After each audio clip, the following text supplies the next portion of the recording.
আসসালামু আলাইকুম। Welcome to my first blog a day to Sydney, Australia.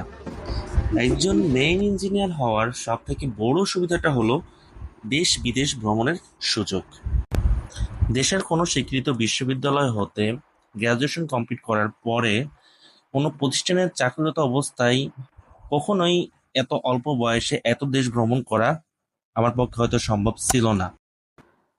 আমার জাহাজটি এখন অবস্থান করছে অস্ট্রেলিয়ার পোর্ট সিডনিতে।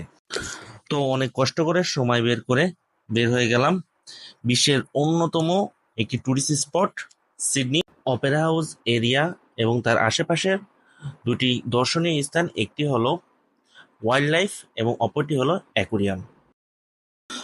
অতঃপর আমি ও আমার সহকারী দুজনে মিলে পৌঁছে গেলাম সিডনি অপেরা হাউস এরিয়াতে। সামনে যাকে দেখতে পাচ্ছেন সে হলো আমার সহকারী, তিনি একজন শ্রীলঙ্কান।